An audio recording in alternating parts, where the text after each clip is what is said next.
Hi, welcome to another exciting episode of the Andre The Beast Crayton Show. Another exciting show and definitely another exciting guest. Today we have Randy Cusick's wife. The way her name is spelled is Mercedes, but it's Mercy Mercedes. Mercedes. Okay, Yeah. great. Cusick on the show. And let me tell you where we're going today with this. Your husband felt that you should continue your journey with helping people who are coming out of sobriety or in entering sobriety to understand past, present, future. That's very impactful. And let me use your word to blossom. Uh, With that said, I read your questionnaire, very deep, almost dark at some points. uh-huh. Before we get started, tell the viewers a little bit about who you are. Outside of being the famous wife of Randy, but give me a little Well, bit more actually, information. he's also I'm his famous wife too. No. Who I am today is I'm coming up on 19 years of sobriety. I am a mother, a wife, and I have a wonderful, thriving trauma practice focusing on EMDR, and recently got back into jumping horses. Yes. So that is kind of who I am in a nutshell today. What is EMDR? I'm sorry, I don't know what that is. Thank you for asking. EMDR is stands for eye movement desensitization reprocessing. It is one of the top tier treatments for trauma, and I am a trauma specialist. So it uses what's called bilateral stimulation, and it is was created back in the East from Francine Shapiro, and it was originally for PTSD for veterans. Give me more insight. Like, how do you administer this to someone that has trauma? And does the skill set differ depending on the levels of trauma that the person has? Great question. So, I am a certified advanced trained EMDR specialist. I use pulsators, which are across the room, so it's kind of hard for me to grab, which vibrate back and forth. That bilateral stimulation going back and forth allows there's a window to get into where trauma is stuck and stored, which is in your amygdala and the hippocampus. So, like talk therapy, you use your frontal cortex. What we're doing right now is frontal cortex, but trauma is stuck and stored much deeper. So this, by using bilateral stimulation, either a light bar, pulsators, or also headphones, you can kind of get in there and heal. My specialties are childhood trauma, narcissistic abuse, addiction, sexual trauma. And so this is a way that people can heal rapidly. And I learned it because, well, I did it myself because of my journey of my own healing. And that was one of the precursors for me to become an EMDR therapist. Let's talk about that briefly.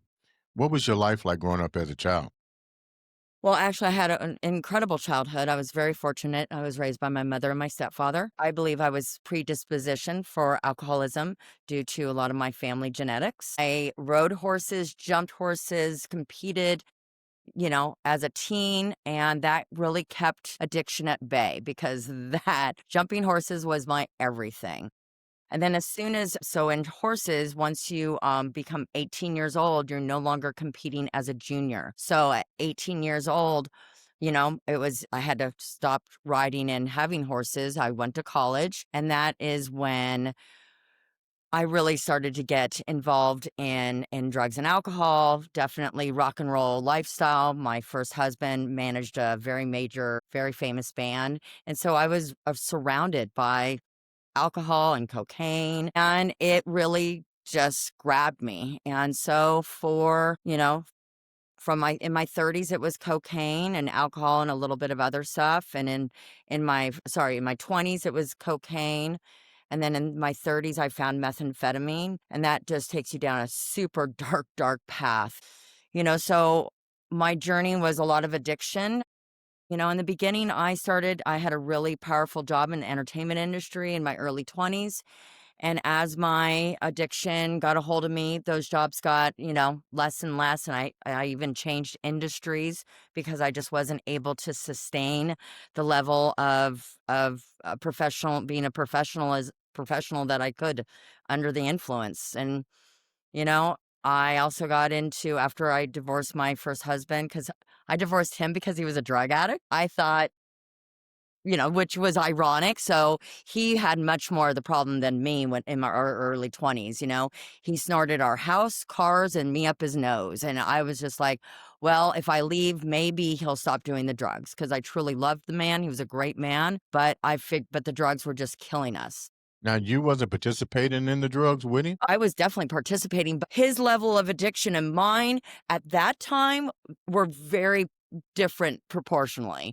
What do you mean when you say his level? Because to me, if I'm an addict and you're an addict, we're both an addict. It's who can smoke, who can snort the most coke at the See, end of the day. you're right. That's later my life, but at this point in my early 20s, I still could have an off switch. I still could be like, I have an important work event tomorrow. I need to show up to family. I need to whatever that, and I could stop. Now, my So you was a ex-husband, on the other functional hand, addict, basically, is what you're huh? saying. You was a functional addict. At that time, it just really hadn't gotten to me because to me, with addiction, you cross a line. And once a cucumber becomes a pickle, it can never become a cucumber again. And when I was When about did you cross the 20, line? 23, 24, I became a pickle and I could never turn it off after that. Why do you think you couldn't turn it off? It's the disease of addiction. It is a very documented medical thing that happens with addicts. So When people did can you be heavy users, but yeah. addiction is once you've crossed that line and you can't get back. You can't stop. How did you know you really crossed the line? I mean, because if I'm not, I don't know much about addiction on that level, but to me, do you really know when you crossed the line? Like, did you sell yourself, prostitution? Did you steal? How did you know you started to cross those lines? Because going out and buying it is different. I would think that 100%. you would do something that's totally out of character that would let you know, damn, you know what? I'm fucked up. I shouldn't have never done that. Well, and there's a lot of lines that I crossed that I said I would never cross. And for that was a lot of it was a moral compass for me, things that I just, if I was someone that was not under the influence, me today, things I would just never even consider. Like And what? Don't leave me hanging. Don't do well, that I to think me. a huge part of my addiction was how I felt about myself as a result of being an addict. And so my pickers of men, I was getting into a lot of abusive relationships. I would never have tolerated being abused if I wasn't in these very addictive, toxic relationships. And crossing the lines for me is lying, manipulating my family. To me, there was so many things that I did that I just was like, "Who am I? I would never do that." I was definitely associated with a lot of people that did like gang members and bikers, very much became more versed in that world, which it was foreign to me. Did you have children at this time? No, I did not have children. I thankfully did not have children. I had a child once I got sober though, thankfully. Yeah. Now that you look back at it and you cross those lines, did the fear of disease, AIDS, anything, you're out there just No, I would wrecking. say for me, it was more of killing myself, physically killing myself by suicide. I put myself in a lot of precarious, life-threatening situations, very dangerous. That's more the path that I got myself into, being around people that I saw a lot of violence. I've seen things that I should never have seen and things I've witnessed that I almost was killed for. There was a gang that wanted me dead because I witnessed something that they did. And so I even left the state for a while because I had a hit out on me. You know this sounds crazy, but It is crazy. where was your I guess because you burnt so many bridges with your addiction, you didn't have even a supporting cast to even go to. You hear some people that are Well, threatening your life and you gotta leave. yes and no. My family was always there to a degree. And in their defense, I pushed them away. I did not want them to see who I had become. They weren't even sure what was going on with me. I would disappear. There was, a few years that they didn't even know where I was living or anything. So they would absolutely, they love me. And, when I was ready for help, they absolutely helped me tenfold. But I had burned a lot of bridges, but they always loved me, and if I ever went to them for help, they helped me. My stepfather, oh my gosh, he helped me so much. I financially would get myself in some precarious situations, and he just begrudgingly would send me money, begrudgingly write me a check, and he would just be like, "Can you get your life together?" Like, he couldn't understand it because I was raised with such value and morals and good models of parents, and so he just couldn't understand what had happened to me. He just didn't understand it. And I didn't want to say, "Hey, by the way, Dad, I'm a raging drug addict." He just thought I couldn't get my life together. How were you living? That's the thing. What's the life? What is it like to be in your shoes and doing what you've done for so many years? I mean, Well, do you wake again, I up was with hope or do you wake up with the word hopeless? I was absolutely hopeless. I may have had a roof over my head and food in my refrigerator, but I was hopeless and I wanted to die. And that was part of what got me sober is wishing I was dead, being so upset when I would wake up, just like, I have to do this life again. I don't want to do this. Trying to kill myself. I took one time I was trying to get out of an abusive relationship, and my best idea under the influence was to take a mass amounts of Inderol, which is a heart medication of my ex's, lots of alcohol. I came to a couple days later with someone knocked down my door and found me, took me to the hospital, and then they took me to the psych ward. Mhm. And the medicine I was on, Inderol, made it so I couldn't speak. So I was in a psych ward but I couldn't speak for several days as a symptom of this medicine that I took that I wanted to, I was hoping it would kill me. I can't even begin to imagine you taking a medicine and not knowing the effects, and now you in a psych ward and you can't talk. What was that like? It was so frustrating because people made a lot of assumptions, and I would, like, my inside, I would be like, "No, that's not right. I wasn't trying to do this. I was trying to do that." Then, I would be wanting to talk, but I would literally be like this.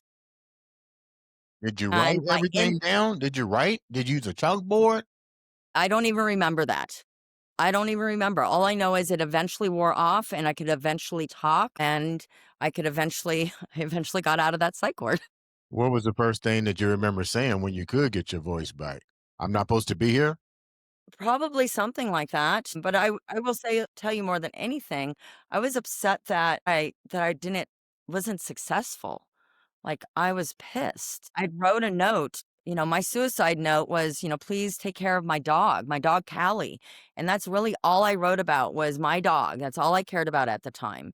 I didn't write, "I'm sorry to my family." I didn't. And that was one of the things that just broke my mother's heart because she read my note and there was nothing about like my family, but my world was so small that all I could think about was right in front of me, which was my dog Callie.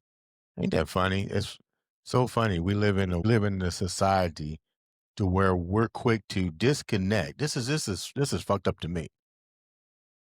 People, more so women, and it's usually after they get done with a relationship, they will gravitate to an animal, and that animal replaces human affection. What's your take on Well, it? Because all now I you're can say is gravitating my to an animal. Dalmatian Splash that I got after the psych ward visit, she's probably the reason why I'm still alive today. So she literally saved my life. So, there's that. But you mentioned that the animal somewhat saved your life because you gravitated to it. But this is when does accountability really take in? Because the people that would have been there, that should have been there, didn't want to attach themselves to what they may think could be collateral damage. Well, I have no problem with my family's distance from me during that time. It made perfect sense to me. I mean, it makes perfect sense to me now as a sober woman, as a therapist. I get that. and thankfully, I hit a bottom, and my bottom got me to where I am today, and I'm so grateful. And I'm also absolutely grateful for the 20 plus years of my addiction because of all the things I've been through, and I have been through a lot. I get to help people today, like it's so crazy. For example, my affiliation or association, not affiliation, that's the wrong terminology. Association with a particular biker club, a very dangerous biker club. I have a new client who actually was a hitman for a biker gang, and now he's trying to turn his life around. I know that lifestyle because I was around it, and he absolutely was shocked when I was recommended to him, and I think I was recommended to him because of my history. And he said, I would never have been able to share the things that I share with you because nobody knows that lifestyle, especially a female therapist, and isn't terrified of the things I'm going to say. This is a guy that's killed people. And so I'm so grateful that all my 20 plus years out there, now I get to help people. So I have definitely, I've been a phoenix rising, coming out from the ashes to be able to not only, have an incredible life myself, be married to a great guy, have a kid at 43 years old, have a big career. So, you know, Let's things, let's let's go back a little bit. And sure. congratulations on that in the sobriety and knowing that you're married to Randy. I like Randy. Yeah, me too. But let's go back. How was you introduced? How was you helped? Who pulled your boots? Who got you out outside of yourself? Because it's one thing to tell yourself, I'm mentally prepared to walk away. But let's get real. Are you really mentally ready? Who pulled your boots up? Who was your mentor? I don't know that I had so much a mentor, but I had a really good friend that was also in active addiction, but she was just a very special soul. So I would say she was a huge part of just, we both wanted a better life. I also saw a therapist in those last couple years, and it was a therapist that she knew I was getting high.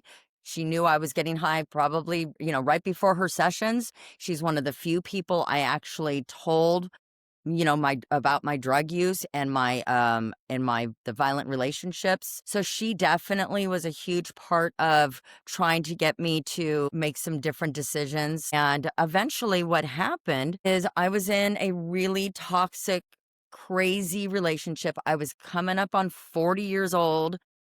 And I was just like, how I just couldn't even fathom that I had gotten to where I've gotten, and I had nothing to show for my life. Back in my 20s, I was pretty high up in the entertainment industry. I was one of the highest promoted females in a independent. It was called Hemdale Entertainment, and I was the only female executive. So back in the day, I, definitely was, had my shit together. And when at the end, I was slinging liquor at a dive bar here in Los Angeles, and, I had nothing to show for my life. I just was, it was like Groundhog's Day over and over. Now, And when didn't mean to cut you off, so I'm gonna just ask this question. I'm really big on therapy. I think therapy gives you a chance to really evaluate your choices and to determine whether or not you're doing what's in the best interest of not only for your own mental health, but the mental health of others around you. When you walked into that therapy session and your therapist knew you were still undertaking, still participating in these activities, what was the words that she said that gave you the encouragement to say, you know what, I need to be taking this a little bit seriously? I don't remember her words. I just remembered that she allowed me to have a safe place to be honest about what I was actually doing because there was no one in my life that I was sharing the truth with. So she allowed me, it was a safe place. She was she really had very little experience with addiction. So she didn't really have a lot of resources for me, except for really encouraging me to go to a detox. And so, although my how it all happened and how I ended up in a detox wasn't the traditional way by just, willing to go in. But she was absolutely a huge part of that journey. And she was one of my first visitors when I was in detox. She came to visit me. When you was in detox, how much of a revelation did you have to deal with? We hear people that go to detox and they deal with these, what they call DTs and the shakes and all this. What was that like for you? Well, how I got there was leading up to like the weeks before I entered detox on a February 12th, 2007. The weeks before, I had a girlfriend who had a sugar daddy that was a shady doctor. And so she said, "Hey, why don't you go see this doctor and to give me medication to get me off the drugs." So I go to his office and he goes, it was basically just to make it look semi official and ask me some random questions. But he already knew because the girl that, he was taking care of, he supplied her with the drug. So he was not an up and up doctor, that's for sure. So he gave me Xanax. I was coming off at that time methamphetamine, which you don't get DTs from. But so he gave me a prescription. All I know in this 2-week period, it's a blur to me. I slept most of it. I would take the medication. There's a refill in there. And when I would come to, I would take the pill and I wouldn't know if it had been 10 minutes or if I'd been asleep for 5 hours. Um, Part of my history is I have a brother-in-law who's a cop. And based on the type of people I hung out with, we kind of had an understanding. Jose did not come to my house, without, actually, he really never came to my house because he knew what I was doing. We never had a clear conversation, but he's a cop. He knew, but he was always my brother in law first. So he was trying to reach me during this time. I was unreachable. Nobody could reach me. And he had a really bad feeling. And at this point, I'm about 2 weeks taking all these pills. And he had, again, bad feeling. He showed up, knocked down my door. I didn't answer, knocked down my door, and I had overdosed and I was barely alive. And he's my angel. And Jose, if it wasn't for Jose, my brother-in-law, who just knew something was wrong with me, I would absolutely would have died. what was the what was the reason for prescribing Xanax to get you somewhat of a Again, relief shady from doc that? hence the word shady doctor. I could not answer that question. My family wanted to go after that doctor legally after they found out what happened. And my thoughts was, although it was super shady and I almost died, it also got me sober because that when Jose, I went to the hospital and I was in the emergency room soon enough in which I was able to, that I had not completely overdosed and died. I had overdosed, but just hadn't died yet. Well, congratulations and thank the heavens for your brother-in-law Jose to have the insight to come. And you got to ask yourself, let's look a little bit deeper than this too.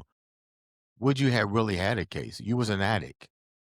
It would have been your word against his, and yeah. But, I mean, my stepfather, he's a businessman and was a very big and, and, he wanted to go after him, but I was just like, "It's not worth it, dad. It's really not worth it." And again, it was a blessing in its own way, and it got me sober, So just inches how and was seconds from dying.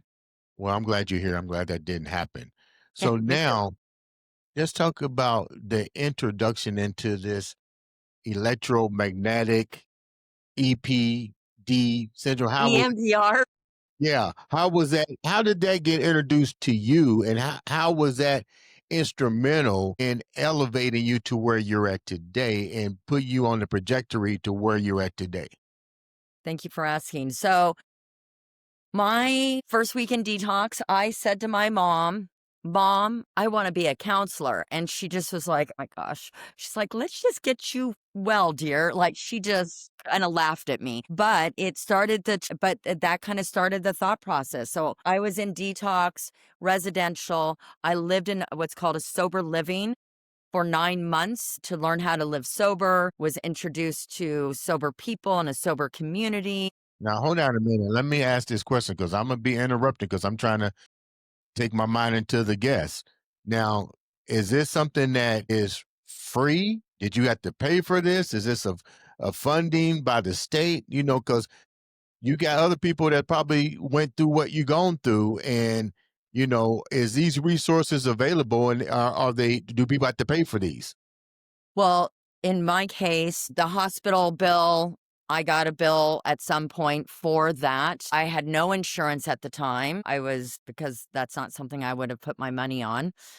But as far as going to like an outpatient, residential, sober living, my stepfather, he's the one who footed the bill. He said, you know what? He had been helping me out. He's like, if this is gonna like save your life and get you on the right track, I'm happy to pay for it. So there are absolutely places that are available, county facilities, sober livings that are reasonably priced. So there's a gamut because I worked in the treatment world for 15 years. So there's county places which are, basically they're through Medi-Cal or whatever your state funding is, all the way up to people spending a ton of money. There's, the 60 to $100,000 rehabs that they get paid cash.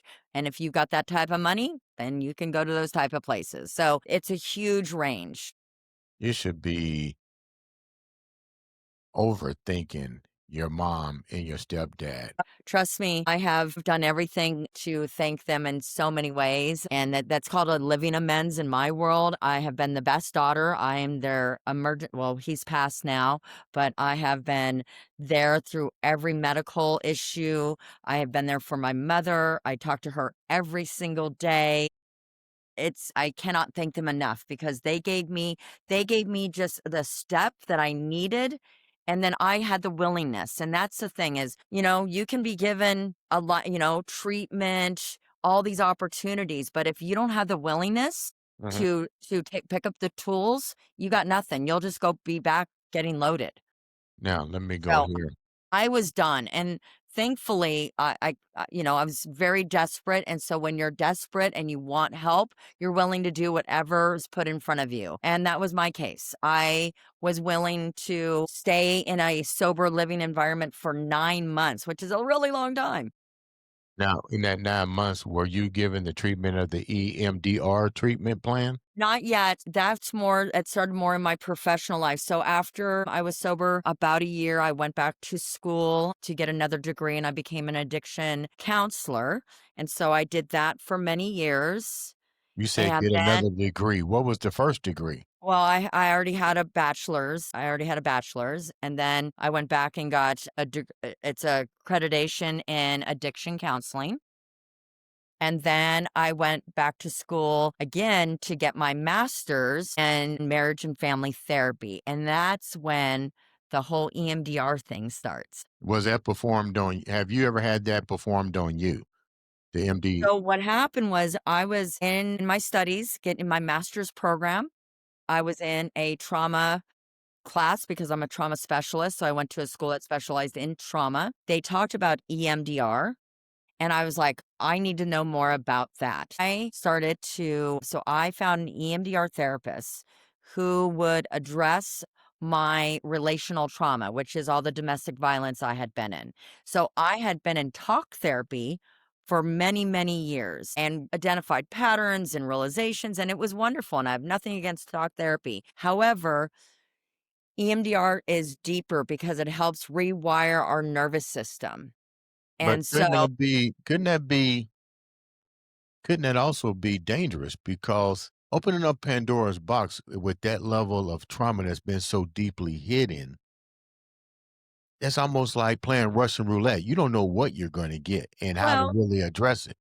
that is true to a degree, but as long as you are with an accredited, certified therapist that knows what they're doing, I deal with extremely difficult cases. And yes, I'm well aware of Pandora's box, and thank you for bringing that up. I'm very fortunate that EMDR is something that is really good for Pandora's box. It's a specialized treatment.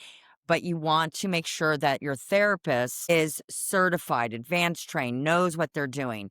So if you're dealing with pervasive trauma, anything that's big, childhood trauma, sexual abuse, you want to make sure that that's their main lane. So whenever Is I tell anybody that's looking for an EMDR therapist, I say make sure that that's their main thing that they do in their practice. is this somewhat like genetic hardwiring, like the rolling pigeon theory, that when you're dealing with this, a genetic hardwiring, kind of like what you was talking about earlier, that you was predestined.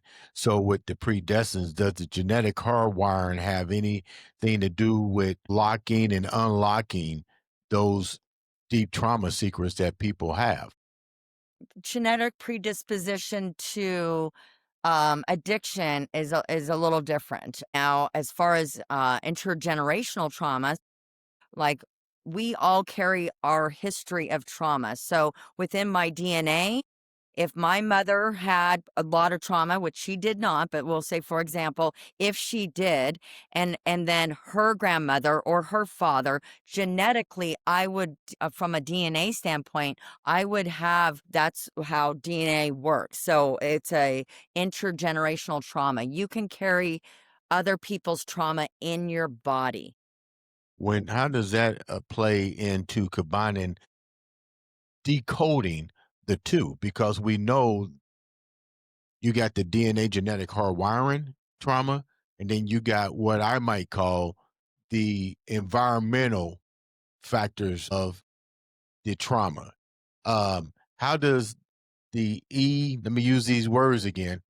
How does the EMDR distinguish the two? That's a good question. I'm trying to figure out how to answer that in a way that would make sense. That's why I was saying, like, if it's genetic hardwiring, and I like the fact that this program is available. What I'm thinking is also like unlocking Pandora's box because I don't really know how far the trauma goes back when we're Yeah, dealing with true. genetic hardwiring. If you go in there and you start to tinker with something, you may tinkle something Well, that was well, involved with my where great I disagree where I grandfather. disagree with you on that is EMDR is an 8-phase protocol. It is Okay. very much of you do this first, you do this, you make sure that this person has the ability to ground themselves, to regulate. So before you open, quote, Pandora's box, you are so much of the treatment is to make sure that they can stay within the what's called the window of tolerance, that they don't get too shut down or too checked out. And so it typically when people are doing EMDR, they are not just, it's not like a wild, wild west. People come to me and they're like, I had this bad thing happen to me when I was 6, this bad thing when was a teenager. Or the other thing that I get is, I don't feel safe. I don't feel worthy. And so we go back to an early time, say, when little Susie didn't get picked up from the dance school, and because her father once again forgot her, so we don't. So we typically EMDR therapists, we have a game plan. It's not the wild wild west. So the only time that the like people's past come up is when they make the realization of like, wow, my mom also was abused, and that is why my mom was abusive to me. And there starts to be some resolution with that familiarity of like, oh, that makes so much sense. What are some of the when you're dealing with people? What are some of the most difficult challenges that this EMDR did I get it right? You did. Yeah, okay. I said it enough. Well, When you're dealing with this kind of stuff, like what exactly is what's the most difficult protocol? Well, it's an 8-phase protocol, which means you go in order. You start with 1, you move to 2, you move to 3. Now, what most people think is EMDR, which a lot of, famous people have gone public about their EMDR work. Prince Harry did, Miley Cyrus, Sandra Bullock, but that's phase 4. So that's where the magic happens. So the desensitizing is the big piece. So you take this event that happened to you, that either you ruminate on, that you can't that you I'll give you a great example. I had this client come in. So I do intensive. So people will fly in to see me and just spend like the weekend with me. So I had this guy, he was a brilliant guy. He worked for Google, smartest guy. He had been in therapy for decades. He said he spent a $500,000 talking about what his brother did to him when he was 10. So he goes, I heard about you. So he comes into town. We focus on this event that happened when he was 10 years old. Let me tell you, he has talked about this a $500,000 worth, which is insane, right? So we were able to target that specific memory. So this memory, whenever he's thought about it, it's a 10 out of 10. And through the EMDR protocol, we got it down to what's called an ecologically a zero, which is like it's there, but it doesn't have control over me. It's He not was a trigger free of anymore. it. And so he was like, where were you a $500,000 ago? Yeah. It sounds So almost like the Arnold Schwarzenegger movie Total Recall. You know, you went in and popped the memory cap, and his or her life is a little bit better and more manageable. I will say, especially because I do these intensive, which is like I'm spending all day or a couple days with someone, people, I can give them their lives back. And so I do weekly trauma therapy, weekly therapy with EMDR, but if the ones that get the fastest results are when I do the intensives. How much of your life that you look back on, you wish that you had this opportunity a long time ago? I'm very content with the way my life's played out. As difficult as a lot of those years were, it's also made me the who I am today. I'm so strong and I'm resilient. So I don't have any regrets, which is kind of shocking for the life that I lived when I was in active addiction. Who is the most what candidate would be most benefited from EMDR treatment? Like, who would be the primary candidates? Like, what should people recognize in themselves to say, you know what, I might need to try this out. I'm suffering from this, that, or the other, because it's not just addiction.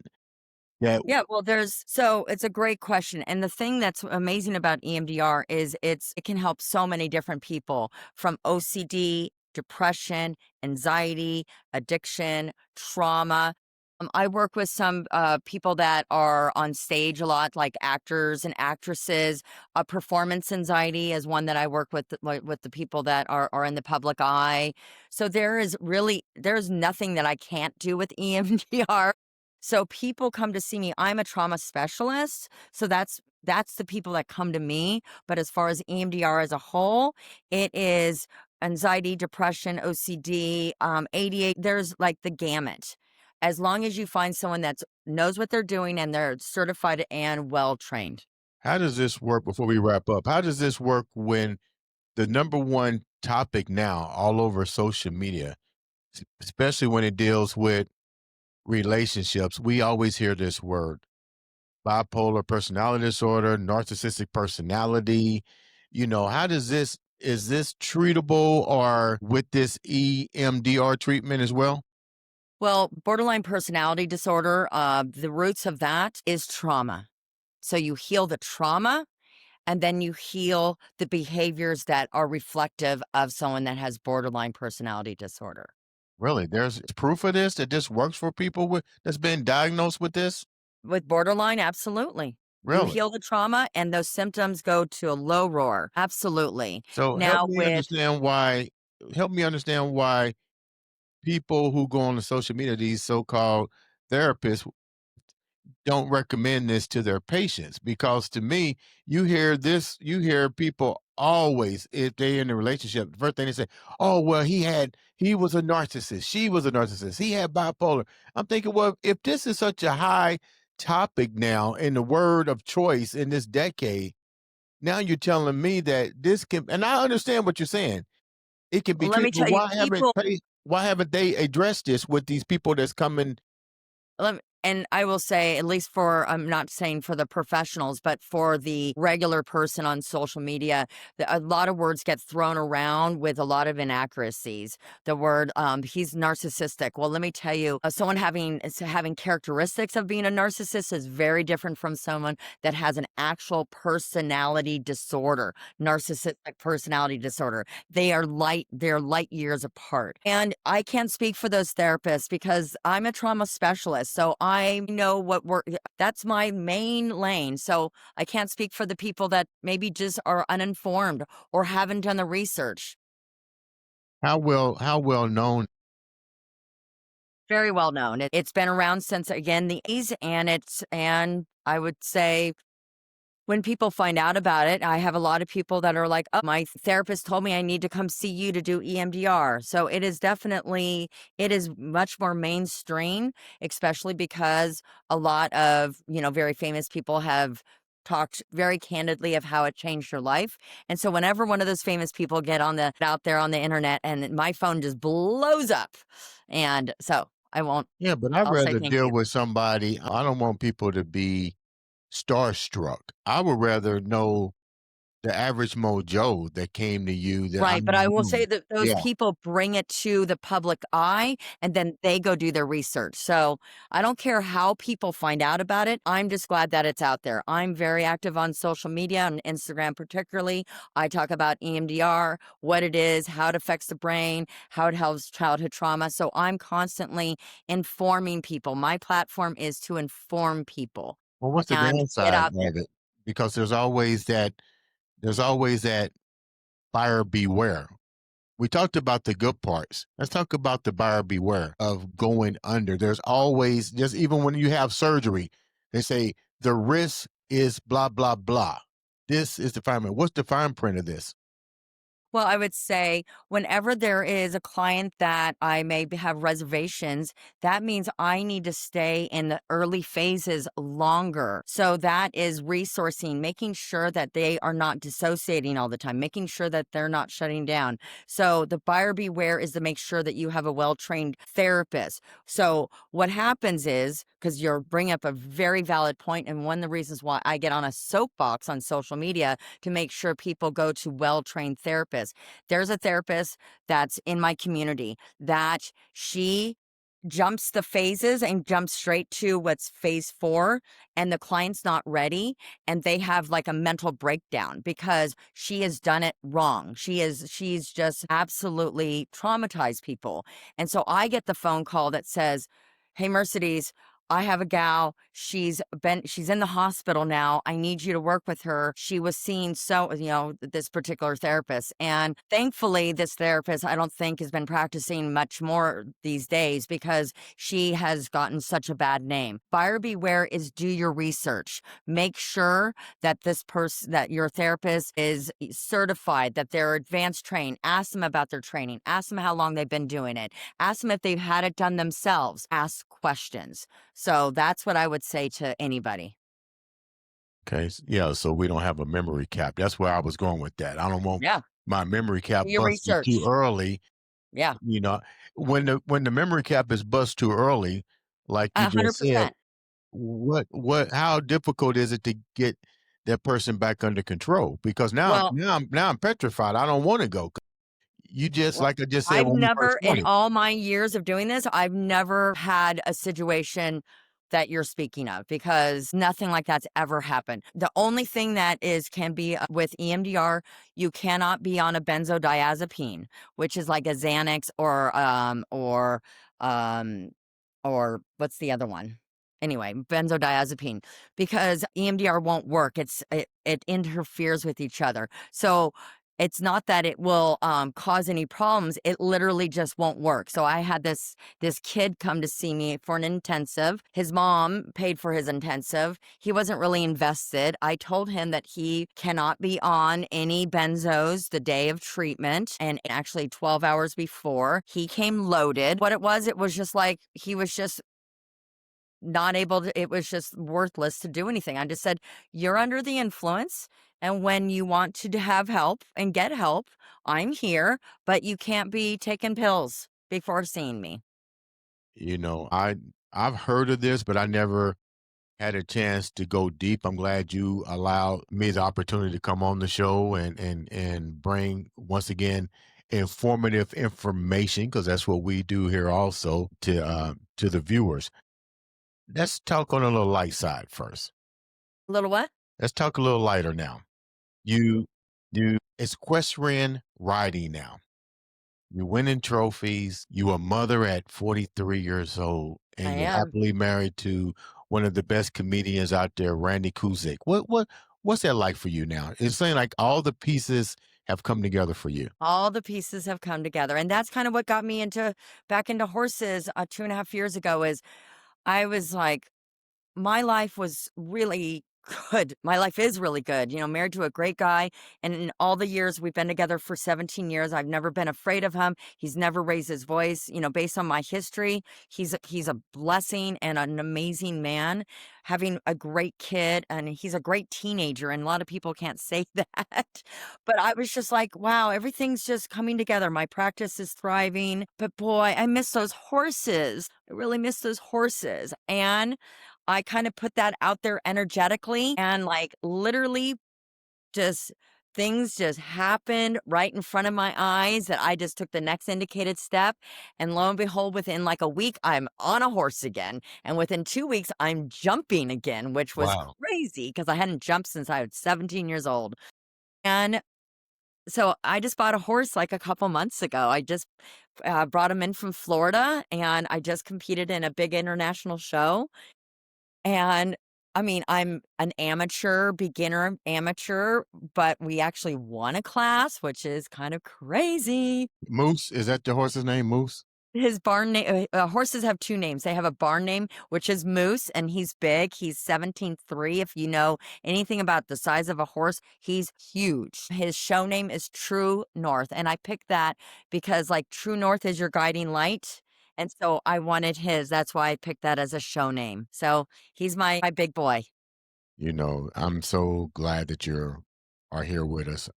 My hat's off to your brother-in-law for knocking on that door and having the insight to recognize something's wrong. My hat's off to Randy for pulling you into the carriage with him. What's it like being with Randy? Because I can't never get him to. I don't. Sometimes I don't know when he's funny and when he's not funny. What's it like to be married to Randy? He's hilarious. On our first date, he did something just to see if I would laugh. And I think that was like his way of seeing if I was worthy of a second date. Did you And that laugh? was literally put his dessert with a whipped cream in his face. Yeah. And I thought it was hilarious. And let me tell you, if I didn't think that was funny, we would not have had a second date. Okay, that's great. I appreciate that. So, how can the viewers participate or get information on the EMDR treatment? Well, my website is my name, which is mercedescusick.com. My handles on all my social media and everything is Recover, Heal, Bloom. I think it says it right behind me. Yeah, I'm looking at And it. so that's my handle on everything, Recover, Heal, Bloom. So people can reach out on my website. I have if you want to have a Zoom meeting for free, they can meet and talk and I can see if I'm a good fit. They can ask me questions on Instagram, TikTok, all the things. Now, do you work with children? And if so, what age? And what should a parent look for with certain signs with their kid that their kids may be having issues that may need the services of EMDR? That's a great question. I work with older teens, well, 13 and up. Teen I'm currently working with, his father, he's a very violent man and this kid is no longer under the roof of that violent man. So we have been targeting, which means working on very specific memories.